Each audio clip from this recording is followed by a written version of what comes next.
Good afternoon, everyone. It is 1500 in the UK. It is the last Friday of the month. So what else does that mean other than it is time for PMI Live?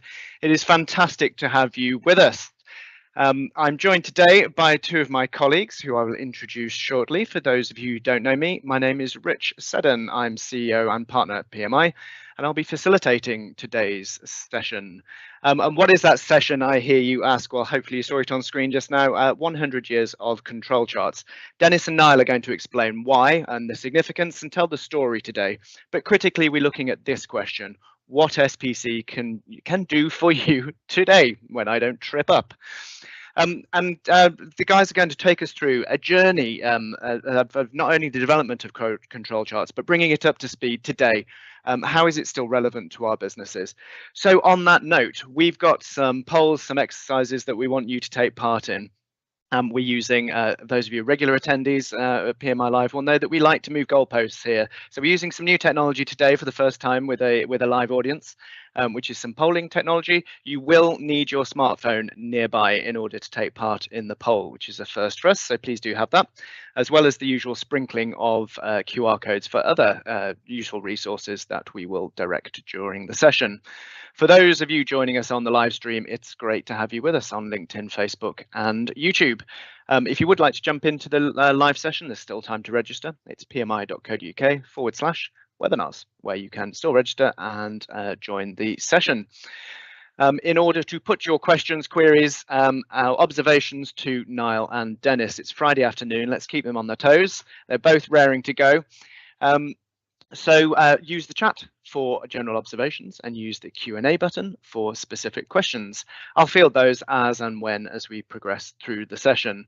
If anything isn't making sense, etc., if you've got any queries or observations, we're really interested to know what's going on in your business as well. So let us know, keep this conversation going, and that's all part of the PMI Live experience. So without further ado, Dennis, would you like to kick us off with introductions? What's your name, where'd you come from, and what have you been working on with your customers recently? Well, good afternoon, Rich. Always happy to be here, especially on this particular webinar. So my name is Dennis Marsh. I'm Director Consultant with PMI and also Head of Data Analytics and Insights. Hence, I'm here today on this particular topic. I am right now in Venlo in the Netherlands. Where the sun is shining right now. In terms of clients, I'll mention a few. Right now, I'm having a fantastic amount of fun with a energy utility company where they are investing heavily into new green technologies and energy provisions. So I'm helping them with their performance management, how to make this part of their future structural design. A certification body where I'm coaching people through succession in terms of their improvement projects and also strategic support. And finally, another green technology organization that builds windmills across the world. And we're doing something quite amazing there, which is called the Advanced AD Practitioner, which is about linking Lean Six Sigma black belt level to AD thinking. So in 3 weeks, we go from a problem, hopefully, through to a solution with some heavy statistical analysis of the problem in between, and stakeholder management. I know you're in the Netherlands at the moment, Dennis, but I'm quite sure they're called wind turbines rather than windmills. but let's run with that. Extra special welcome to Niall. So many of you will know that back at the end of November of last year, PMI acquired an organization called Capella Associates, which is now our integral apprenticeship training business. So Niall is the very first Capella representative to take part in one of the PMI Live. So extra special welcome to you. It's also your very first PMI Live, so it's great to have you with us, Niall. Would you like to introduce yourself? Yes, and hopefully it won't be the last of I'll be on. See how we go. Yeah, absolutely. Yeah, so my name's Niall Coney, and for those who don't know me, that despite the Irish name, the English accent, I'm from Wales, and that's where I'm based. And I am a consultant for Capella Associates, who recently obviously joined with PMI. My main focus and a lot of my work is absolutely almost every industry, from healthcare to public sector to manufacturing to finance services, and I largely deliver anything from yellow belts to master black belt programs. taking various people and organisations through their own problem-solving initiatives, make an actual business benefit, not an online one where they can just do an exam and get a certificate. They're actually making hands-on benefit. And at Master Black Belt, I am a specialist in lean concepts and statistics, which obviously gets everyone excited. So hence why hopefully I can add some value here today. No, fantastic. Great to have you with us, Niall. So I'll pop a link into the chat shortly to point anyone that's interested to our apprenticeship offering as well. So if you are interested, do give us a shout. Very happy to chat that through. So without further ado, Dennis, would you like to take us through what we're going to cover today? Absolutely, Rich. So 3 points. First of all, as it's 100 years since the first publication of a control chart, we're going to go back into the history, what triggered the control chart and what happened in the period 50 years after. So I'll just talk that through, just to give that insight, which was tremendous to find out. Then we're going to go to the power of control charts in terms of some case studies that Niall and I carefully curated from a whole raft of live case studies that we have. And finally, out of the hundreds of common pitfalls, we chose again a select few, and we'll take you through some of our favorite ones for this webinar. Fantastic. Thank you, Dennis. So in terms of the question. You seem a little lost, Dennis. Shall I jump back in? Yes. We've got lost already. Right, folks, we promised you new technology, and there we go. This is a poll. So it uses new piece of technology that we haven't used before. Instead of the rather rubbish integral teams polling, if you scan that QR code, it will take you to some questions. And we are asking this: do you use control charts? And your options are no, only in improvement projects or occasionally. We use them in a few local teams. We use them in several teams, including our leadership team, and we use them all the time and everywhere. So what we're trying to do here is get a feel for who we've got in the room and the kind of appetite we've got, use cases. If there is some other use case that we haven't mentioned in any of those options, please do put them in the chat so that we can see them. And sigh of relief, whenever new technology starts working, we can start seeing results appearing on screen right now. So that's fantastic. And I'm going to hop on in there myself. Not that I don't trust the technology, but I'd love to see you working as well. Always like to go to Gemba, as these guys will mention shortly, and see how that works. That really is real time, isn't it? Fantastic. Now, what's this piece of software called that we're using? This is Menti or Mentimeter. Menti. Okay, cool. I'll stick that in the chat as well, because I know our audiences are always interested in a bit of new kit, and I'll put that in. Okay, so what have we got here? I think we can say with a fair amount of confidence that the statistically significant point here is there's a second option, which is only in improvement projects or occasionally. So I'm going to ask you guys this question. I think I know the answer. Was that what you were expecting? Yeah, yes, generally speaking. There's actually a little bit more on the upper end of the poll than I was possibly expecting, but absolutely not shocked that where the majority lie. And same with you, Dennis? Likewise, indeed. And why is that? All the time and everywhere. Now, the reason being, of course, is that if I, as long as I've been doing this job, there's still this struggle, especially in senior leadership teams, to engage them in the use of control charts for performance management. I still see it too often, and now I'm sure you can concur with this. One charts, pie charts, bar charts, etc., but not control charts. Absolutely, yeah. Very much often Excel-centric approach, and not much outside of that. Okay, fantastic. So with that in mind, we've got an audience that majority use control charts in their improvement projects or occasionally. Your mission today, folks, is to expand the possible use cases and expand people's minds as to how we could take that further. No pressure. Mission accepted. Fantastic. So In terms of the background, so there's 100 years ago, the first publication, but of course it didn't start 100 years ago. There was a lot of research done beforehand. So I want to go back to that time. I'll start a very long time ago, which is basically in terms of, if you go back to the humans as a species, we had the spoken word, we had gestures, and we had graphics. Spoken word and gestures, or spoken verbalized language, or non-verbal spoken words, was asynchronous. We do it right here, right now on this webinar. But the graphics, they evolved a little bit later, which effectively was an opportunity for the human species to have asynchronous communication with other people, and therefore they can use that to tell stories. And I want to take you on a journey which starts 250,000 years ago. A species called the Homo naledi in a rising star cave, South Africa, they found a line carving. We go back 80,000 years. Homo sapiens, again, South Africa, they found another type of carving. 60,000 years, Neanderthals. So we're now talking about 3 different species of humanoids, humans. And finally, 100 years ago, Dr. Walter Shewhart again came up with a carving, a line drawing to tell a story. Yeah, and again, a story which can be told asynchronous. And then hold that thought until the end, where I'll reveal a brand new piece of scientific research by the very end. You heard it here first, folks.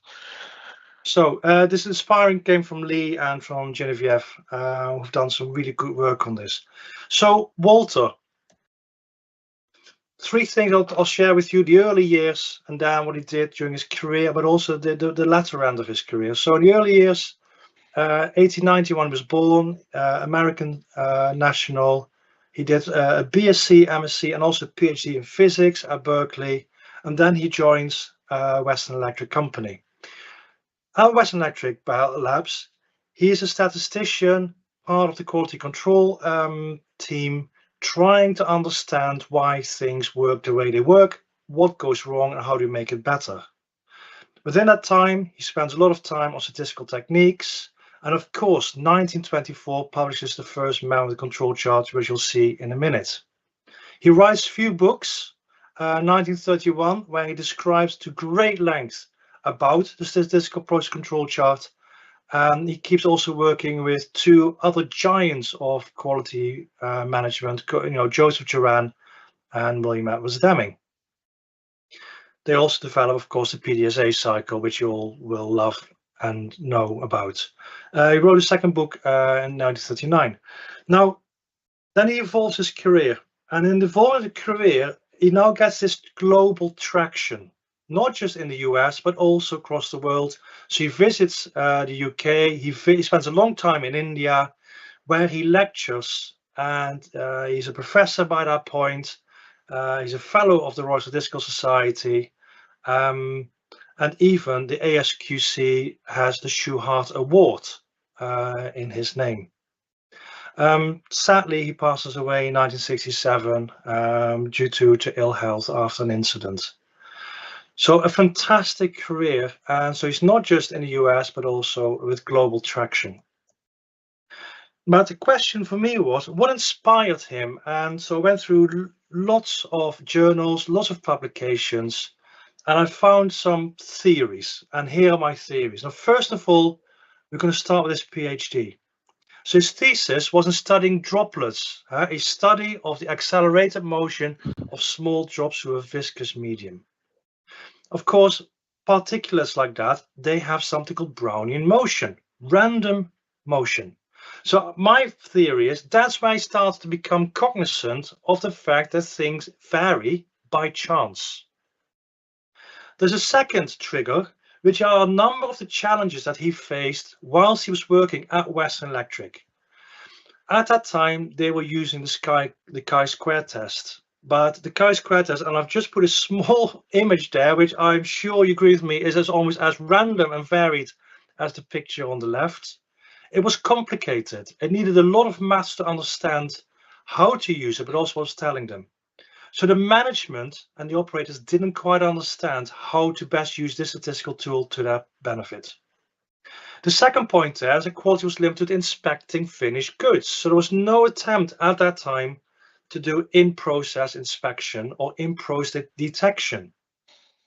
And then he came up with an aha moment, which is that third point there. He realized that one of the challenges that we had was that there are two types of variation. He called them chance variation and assignable cause variation. Now, chance variation, we now call it common cause variation, which will lead to two types of mistakes.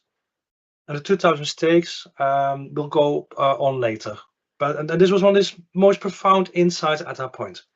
The third trigger was actually a simple request, so to speak, by his line manager at the time, George DeForest Edwards, who says, I'm really struggling with this in the organization. Can you come up with a simpler, cleverer way, which is graphical, for quality control?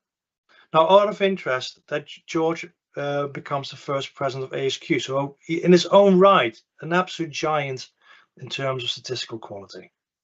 So those, I think, are my three triggers that inspired him, which leads us, of course, to the first memo.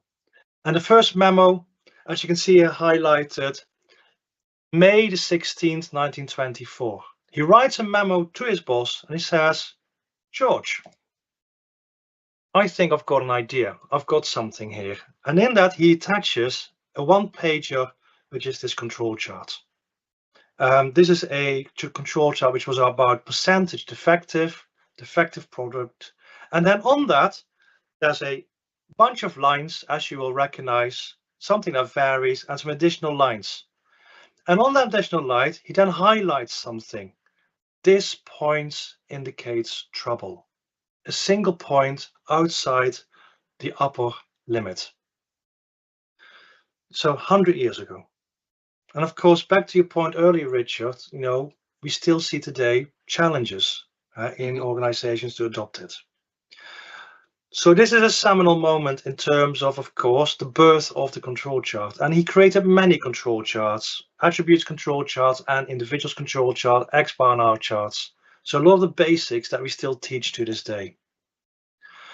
But the question was, what was his purpose? So what question was he trying to answer? And in the introduction, the preface to his first book, I'm going to read it out verbatim because it's quite fascinating. So he said, the object of industry is to set up economic ways of satisfying human wants, and in so doing, to reduce everything possible to routines requiring a minimum amount of human effort.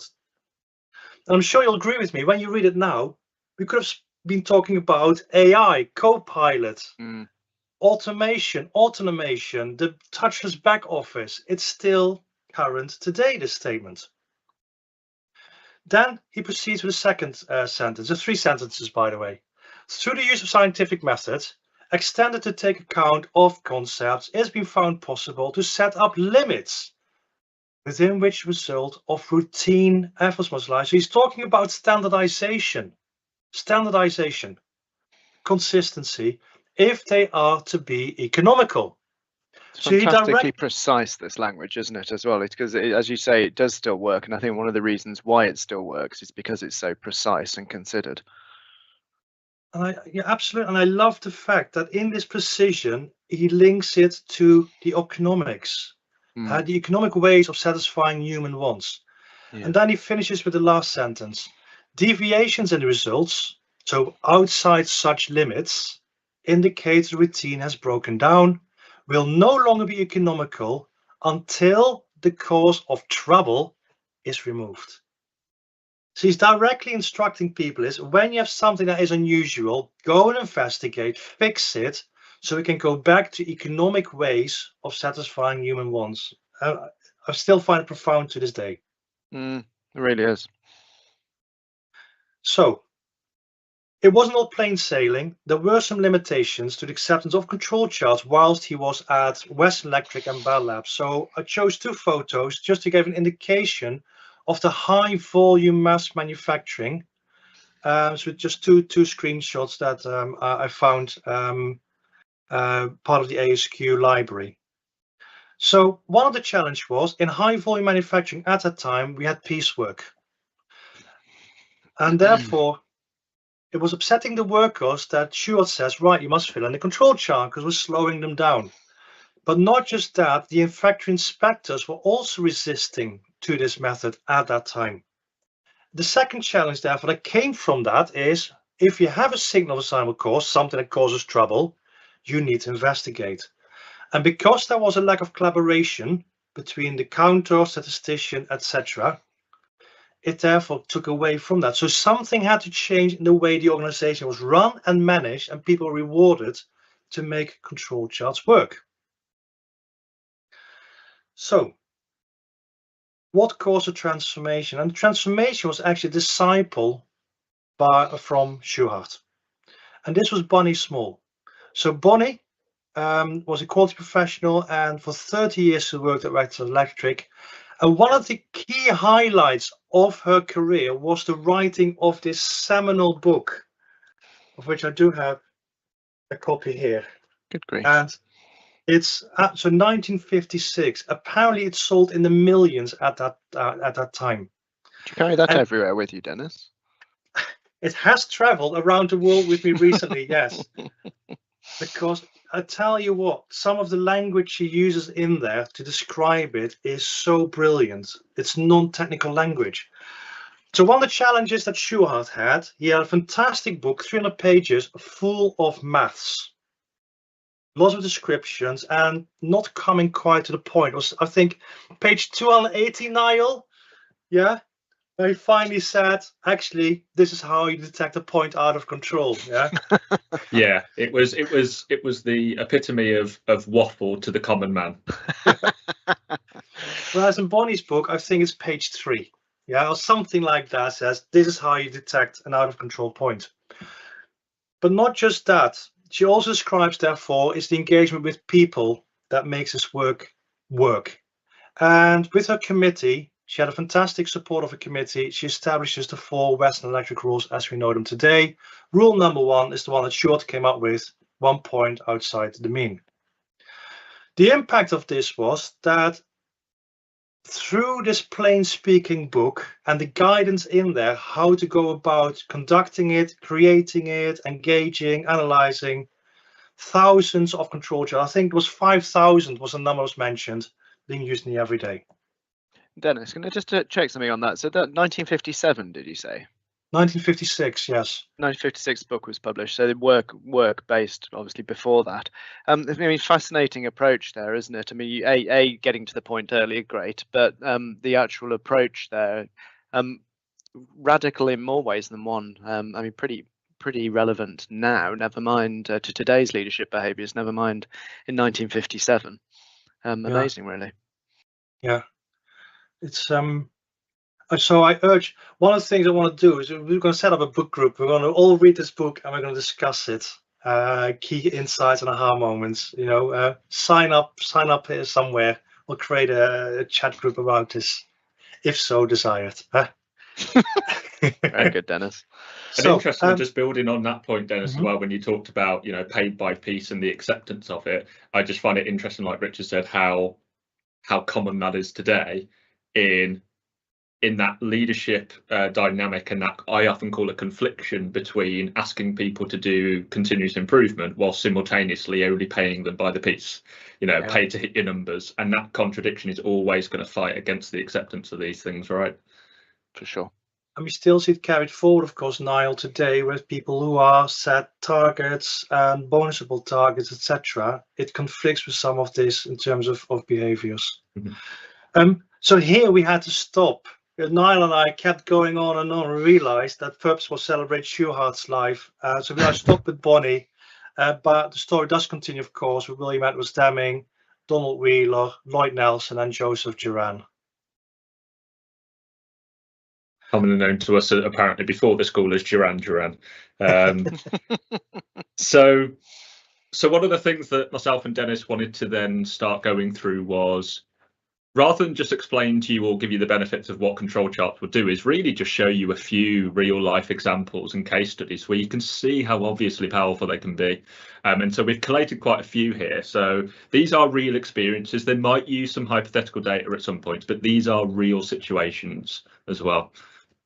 And just while Niall's loading those up, if you're using them in your organisation in different settings, different ways, either in the conventional, your typical manufacturing type environment, or quality control environment, or outside of that, we'd absolutely love to hear from you. So please do put those in the chat, and we'll pick that up. Absolutely, and on that note, whether good or bad, whether in control, out of control, it's all useful information. Absolutely. Yeah.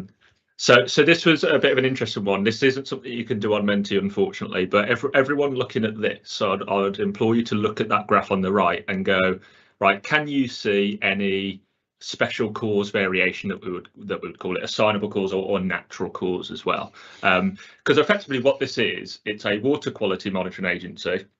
And anyone who knows me knows I'm an avid fly fisher, so it's quite an important thing actually. And all they're actually assessing is levels of oxygen in the water in some rivers, and that oxygen is really important for the actual life of that river, not only the fish that's in it, but the plants and the surrounding area.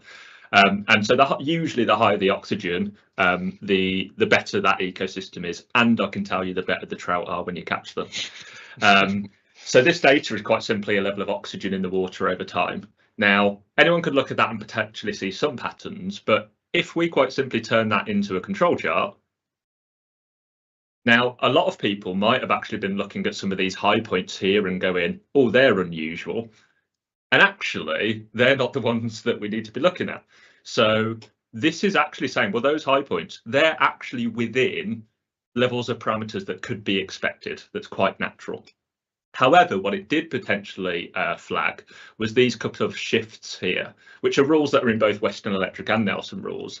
And what they'd actually found was that there was an invasive plant species that had started to grow, and that started covering a lot of the river. And that plant in itself actually blocked a lot of the sunlight and started reducing the photosynthesis of the plants, hence reducing the amount of oxygen.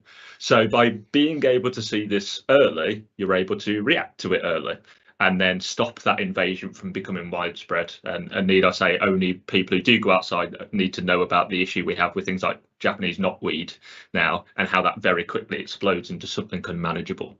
Here, detected early, able to intervene early. And Niall, I often describe charts like this as your fingertip sensitivity. If you've got the right charts in the right places, you can react to changes in temperature, metaphorically. And this is a great example of that, because you've got the sensitivity to be able to distinguish between what is potentially a load of noise and you'll focus in on the wrong thing very early on.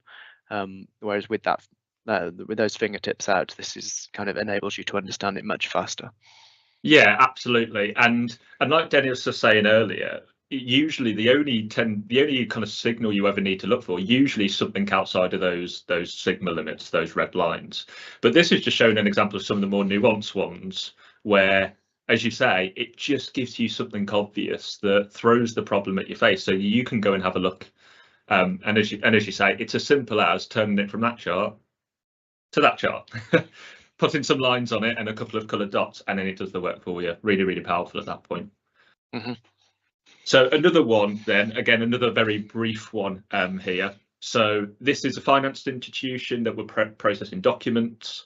And basically those documents had to fulfill lots of regulatory requirements. And if they didn't, they weren't fit for purpose. So these were a percentage of documents that had defects on them or were non-conformant, basically. So once again, anyone looking at that, perhaps you might see some patterns, some peaks, troughs. Well, if we just apply the same principle again, now a slightly more nuanced control chart. So it doesn't matter what control chart it is, it's interpreted the same. But again, what they'd found here by these 2 points being outside of those limits was there's actually some major system updates that occurred in this organisation that, completely unbeknownst to the management of that organisation, didn't realise the chaos it was actually causing. And actually, put together on the whole picture, it doesn't look at that abnormal, but actually taking into account everything that was happening, it was. And then they realised the impact of those system changes, and now have made some steps to make sure that doesn't happen during the time that it would affect them so heavily. But once again, we put some lines on it, suddenly I can see normal from abnormal. So, so here we have a situation where about daily forecasting. Now, if you look at the chart on the right-hand side, this is in Power BI. And this is using a tool called Easy SPC, which is an add-on into Power BI. And the majority of clients that I'm working with all now have Power BI at all levels of the organization to do daily performance monitoring or weekly or monthly. But this is not yet percolating through into those areas. So if you love control charts and you're using other packages, but you want to say, hey, I want to now use it in Power BI, this is a fantastic way of doing it. So this and Dennis, just on that, sorry to interrupt you. We've got later on a reference to one of the webinars that we did jointly with our partners and friends at BCN who own the Easy SPC package. So fantastic product that we actually use across our business ourselves in all of our key processes. So in fact, this is one of ours, I do believe. It is indeed. So an interesting improvement project, which was all about daily forecasting of cash flow, which took 1 hour per day. There were various reasons for that, but one of the key reasons was lots of manual interventions, complex manual, and as I'm sure a number of you will be familiar with, Excel spreadsheets. So the data that was plotted was the time taken every day to create a forecast in minutes. So what was the outcome? By converting this from Excel into Power BI using this add-on, it enabled a direct connection, so live uploads in the early hours of the morning. The number of spreadsheets therefore were decreased, and actually it reduced the number of time spent every day in half, from on average 35 to 17. But for those amongst you that will also notice, not just the average has reduced, but also the spread, the day-to-day spread also dropped by half. So what we also have here is increased consistency around a far lower value. So absolutely fantastic improvement project by Romina in this case. Last one I'll present here is that this came from a plant manager I worked with a number of years ago. So Dennis, thank you for introducing us to the control chart. You've saved us a lot of money. And this was a single event, a single occasion, and very happy. So what we see here is a manufacturing organization where every 4 months, periodic maintenance of a fan, and a fan in this case is to draw air into a process, which is a 400 kilowatt fan. So it's a huge fan. It operates 24/7, 365. The maintenance engineer came on the 15th of June, and 8 points later, the energy manager who monitored every day that single dot they stuck on this control chart realized 8 points above the mean. So investigation ensues, and they contact the maintenance engineer that had been operating on that fan 8 days earlier. What was the outcome? The engineer realized that they were working during that servicing under test conditions, and what they had forgotten to do is to switch the fan back to operating conditions. It took 2 days from the call to the rectification, but what that meant in terms of impact is that they saved in excess of 15,000 euros. Now, to think about that was a few years ago. Think about energy prices now. And the plant manager said to me, we would have only noticed this 4 months later at the next service had we not had the benefit of the use of this control chart at that time. So those are 4 case studies that we curated for you today and selected.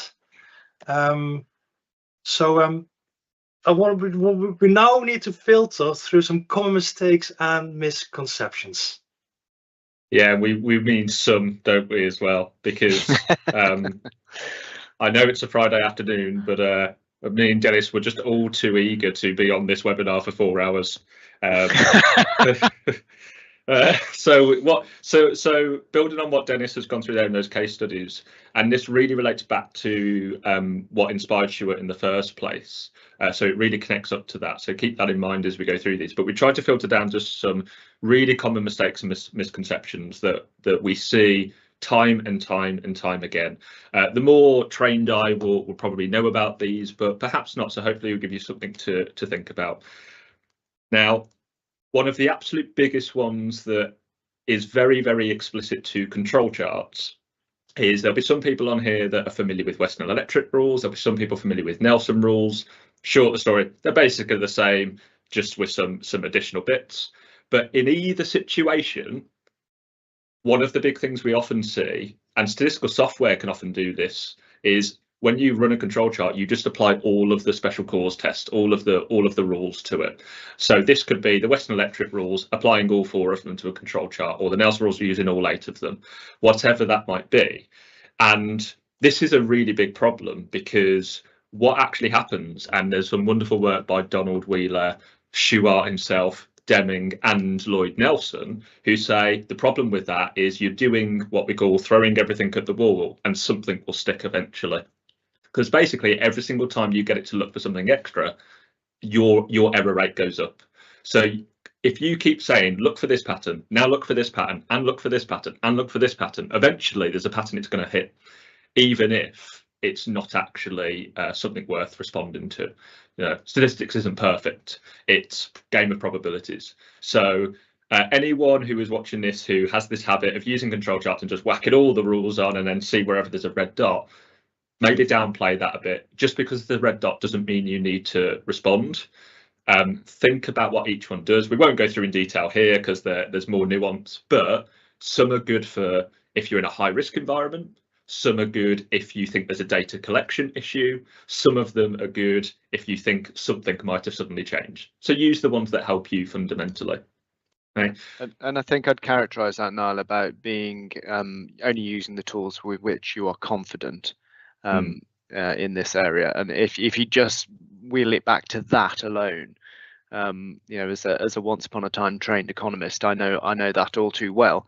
The mistakes you can make are catastrophic if you're not 100% sure that of what you're reading and interpreting. As you say, just because it goes red doesn't mean it's right. Yeah, and that's going to lead into actually the next point almost perfectly. But like you're saying there, sometimes what's so good about control charts and what Dennis was saying is they can be that simple that actually, if in doubt and you don't have that confidence, there is only one rule that you need. And that is ultimately the first one in both Western Electric and Nelson, and that's why they're put there, which is quite simply, if you see a dot go outside of those 3 sigma limits, that would be a signal. And to be honest, that will capture the vast majority of situations. So like you're saying, even if you don't have that confidence, if in doubt, just use the first one. That will usually do most of the job. Yeah. Fantastic. But that equally leads on to, Rich, what you were just saying in straight into this point. And this is one that doesn't just apply to control charts, it applies to all data, all statistics. I stand by this, which is don't over rely on all of the data. It needs more than that. It needs human input. So this is, I always get people to reflect on, in your organization, do you have people who never go to the Gemba, just separate from the process, and they make all the decisions looking at a computer screen over data? And then they make decisions that are really disjointed from what actually happens. And vice versa, some people are so stuck into what happens at the Gemba that they can't see the bigger picture and can't see how it all ties together. You need both fundamentally. So we always have to tie in what the data tells us with our practical and pragmatic knowledge and experience. So the wonderful way I describe this, so that top right picture you can see there's a wonderful website you can access all these on called Spurious Correlations. But this is real data that shows a correlation between cheese consumption and divorce rates in the UK. So clearly, based on that data, right, cheese consumption is one of the big causes of divorces. But the reality is, we all know from our pragmatic judgment that that's nonsensical. It might be real data. The data is telling us a story, but we know from our experience that's just not what reflects the reality at the surface. This is the equivalent of the data helps make you look in a direction. Maybe there is something to do with cheese and divorces. I don't know. But actually, when you go and watch it in real life, it starts to fall apart. So always be pragmatic. Always go to the Gemba as well. And like you said, Rich, just because there is a red dot doesn't immediately mean it's absolutely a huge problem or anything. That's why I think the word that Shewhart uses, which is could be trouble, is a very good way of putting it, because it could be trouble. It might not be. but at least this is making it easy for you to know what you should look at. And obviously appreciating kind of time as well. But so moving into this is a very common one for all of us as consultants. And I feel for any statistician who watches these as well, that despite how tedious it can be and how annoying it can often be, we talk about measurement systems and then measurement systems analysis. And it goes back to that fundamental point that we all know, which is if you skip checking the integrity of your data before you start using it in control charts, your control charts are pretty worthless. But despite this, Dennis and Rich, you probably say, how often do we see organizations still do this? Right? It's I mean, and it's a challenge, of course, because I mean, sometimes I work with teams who have very poor data. They have no data. They have to start somewhere. And then I say, okay, fair enough. Let's start with the perfectly bad data, but let's walk into this with our eyes open. That we make sure we look at these results a certain way. And MSA, of course, traditionally it comes from manufacturing, but I see it also so much in all other walks of life. How do we trust this? What study have we done on the quality of this? Yeah, I once saw in a client of ours a control chart being used for, it was actually used in a safety context for monitoring the number of times a driver of a locomotive exceeded speed limits, a percentage by which exceeded speed limits. And there was a whole industry developed about disciplining drivers, and it was only when it got to the question that someone looked at where the locomotive had been at the time, and there was no way physically it could have done that without a catastrophic accident, that anyone thought, have we actually checked what the telemetry system is reporting back on this loco and whether it's accurate? A great example. I remember everyone saying, yeah, we've got this really sensitive, we've got our fingertips out here, we can detect our drivers misbehaving, without checking the integrity in the first place. And it's a really good point, because I work in so many organizations, and I used to previously work in an IT firm where just because we have an automated system does not mean it's accurate. Like telephony systems as well, there's a lot of them notorious for getting mistakes integrated into that through no ill intent, through no one's fault, but they are absolutely renowned for it. So just because it's an automated system that goes, oh, when I pick up the phone and put it down, it automatically logs it, don't assume that what's going to come out on the report is actually going to be any good or not. There still has to be that verification, but it's certainly removing a lot of the error that usually comes in, we hope. But as you absolutely said, that you've got something there where something sparked a reaction when fundamentally it was just inaccurate measurements that just distorted the whole thing. And it's only when you really reflect on it and go, well, what's the data actually going into it? Is that worthwhile? But fundamentally, rubbish in, rubbish out. And any data analyst or statistician will tell you that often in especially like research or any data analysis, the hardest part is not analysing the data. It's getting the data to begin with and getting it into a clean, integral format. And we can't shy away from that. It might be boring. Faces might end up hitting the keyboard and have QWERTY printed on their forehead, but you have to go through that process, because otherwise you are just chasing ghosts fundamentally. So the simple how to fix this, do an MSA. Before you analyze anything, address measurement systems before you start using them.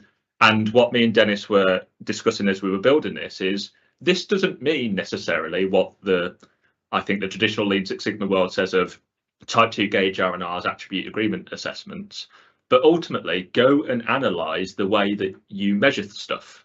And I often tell people, if it's really hard to do a statistical one, map out your data collection process. Map it out and go, where does error happen? And once you do that, you can understand where the error is, you can understand the scale of the error. At least now, even if you can't fix it immediately, you can go in with that in mind. So even if you can just understand the error, you can then put that pinch of salt onto your results as well, at the very least, with some caution. So it doesn't have to be vastly complex either. And then the last one that we pulled together, and before I come back to Dennis to rewind on all of this, which is fundamentally we still come across this argument of not really realizing the usefulness of it. I remember once working with a manager who took over after a certain period of time. And once they saw stuff like this and other lean things, they just went, can I get rid of all that flowery nonsense now? Right. And ultimately, again, I hope we demonstrated earlier, we've put 2 lines onto some charts with a bit of math that we don't even have to do. The software does it for you. And suddenly I can see normal from abnormal. And you can use this in any situation where you have data or where you have the possibility to collect data. It's as simple as that, be it manufacturing, management, you name it. If you've got useful data, you can use these, right? And this is the interesting challenge, isn't it? Even like now in the Power BI sphere, I see run charts, I still see management therefore responding to points that they don't quite like the look of, or something was higher or lower than last month, and therefore they demand a rationale. And Shewhart 100 years ago warned against that type of management behavior, but it's still very common, unfortunately, in my experience. And that's why, as I said, we talk about all these people. Shewhart said that many years ago. Deming then here says, without data, you're just another person with an opinion. And once again, I'd like to reiterate that doesn't mean the opinion's wrong. The opinion could absolutely be correct, but don't rush to a conclusion and a decision on it without knowing. And the last one, Deming actually quoted this in his Out of Crisis book. He quoted Lloyd Nelson's work, which his phrase was, a lot of management don't realise that it's the unknowable measures that are important. It's the measures behind the scenes, and it's the stuff that are hard to measure where these actually become really, really powerful. Yeah. And we need to be able to grasp that and take the ball by the horns and just go into it and try it, in a sense, and see how much easier it makes your job. Right now, I've got that right challenge in organization about collaboration. How do you measure collaboration between people in a project? It's the unknown, the unknowable, and we're working hard on that to try to give them a sense. Yeah, absolutely. And so building all that together as the final piece, we just kind of say, look, no matter what your environment, just recognize they are quite simply there to try and make your job easier. They're a visual management tool, and visual management is just to try and give you information quickly and easily. These are no different, and you don't need to know all the math and intricacy behind it if you don't wish, unless you're like me and Dennis, who are a bit weird like that, I guess. But you don't need to. You just need 2 lines and a software that puts a red dot on it, and suddenly I am using my time so much more wisely and detecting things I would have otherwise missed. And Niall, you've just made me think about this in your description there about remembering how useful it is. It can be another key theme of Deming's around constancy of purpose. And one of the things I observe over and over again in clients, and reflecting this back to our poll results, maybe there's something in this, or maybe I'm equating volcanoes, eruptions, and Mars bar sales. I don't know. But one of the reasons for control charts being prevalent in improvement settings is around this constancy of purpose and the stuff you call the flowery stuff, because there's some work in it. And if you don't understand what you're looking at, there can be a distraction. And we've seen that multiple times, that when the improvement's over, right, we're back to our bar charts, we're back to our pie charts or whatever, which just does not give you the same level of sensitivity. And here, in my experience, is how we cracked this internally in our business. It's empowering the data and process owners to run the charts themselves as part of their day-to-day job. Every single member of the operations team in PMI owns a control chart to measure the performance of their process on a weekly basis. It takes some work to get done in the first place, but it enables us as leaders to have confidence in the operation of the business so that we can concentrate on the things that matter, the problems our clients are having in our case, and go to Gemba and really work on that stuff, not the noise, and also prevents us from making idiots of ourselves, frankly, of interfering things, most of the time, Dennis, watch it, and frankly, wasting your time on things that don't need energy expending on them. And that's the value, that why this stuff is still relevant today. Yeah, and that's why there's also so many where we've looked at control charts, and again, at first glance, you're kind of going, oh, there's something not going right. Actually, you put it in control chart, it goes, actually, this is perfectly natural variation. And so when people also go, oh, I've got a point that's really close to the limit, so surely that's worth looking at. And I'm kind of like, well, pragmatically, if you know, yes, go and have a look at it. Like, there's nothing wrong with that. But the whole point of this is also to save you that hassle. Actually, that's within normal parameters. So maybe don't worry about it just yet, but keep your eye on it. Yeah. So Fantastic. I'm gonna follow on that point you just made, Niall. So what's a control chart trying to visualize? So now we're summarizing. Yeah. Like Niall said, it's a few lines we add to a run chart, and therefore we have within these lines we have natural variation. No need to react. Outside these lines, something is happening. Something's changed. Go and investigate. That was the whole purpose. Back to that statement by Shewhart that says it's about the economical use of your time, be it the operator or be it the leader, to go and figure out, do we have something unusual happen, and can we remove the trouble that was caused by it? If it's undesirable, of course, can we keep it? If it is desirable, can we learn from it? Which leads me to the last. It's been looking forward to this. It's been really looking forward to this. So, was Shewhart truly the creator of a control chart? Now, for those amongst us who like pictures, this is 80,000 years ago. And I'm not sure if I'm the only one, but surely I'm seeing some data here. Surely there's an average line and some limits He's done here. it. And that point is surely is out of control. 80,000 years ago. Of course, they couldn't write about this. So we had to wait 80,000 years for somebody to write a journal publication on the fact something was out of control. But the story was there, yeah? So yeah, well, let's gloss over what they were possibly measuring at that point. Volcano height, you can see it. Yeah. So in summary, therefore, Shewhart was the creator of the control chart. We should celebrate the fact that he was given that challenge and he had the insights to do so, and he came up with how best to use them in the first place. The control chart therefore provides an economical way of avoiding two types of mistakes: treating common cause as special cause, or forgetting to learn when we have a special cause. Everyone should understand your goals and therefore the reason for using control charts. And then building on those then is, when using them, make sure you know the detection rules that are actually useful for you. Don't just blanket all of them on in one go. Always, always, always be pragmatic when using control charts or any statistical graphical analysis. Data and Genchi Genbutsu always go together, is my philosophy. Mm-hmm. They both are needed for one another. Genchi Genbutsu being the other term for Genba, basically. And Dennis, I'll let you take the final. Right. So, one of the words I always introduce organizations to is the C word of consistency. So if you want to be more consistent in your process, in the everyday, use a control chart. But also, of course, if you want to improve your process, use a control chart. It does those two things beautifully. Fantastic. Thank you both very much. If you just jumped on. So I am super excited, as you may have noticed in the message I put in the chat earlier on, to announce that our first ever inaugural Goals to Results conference on Wednesday, the 25th of September at the University of Warwick in the UK. Tickets have gone on sale this afternoon, on general sale this afternoon.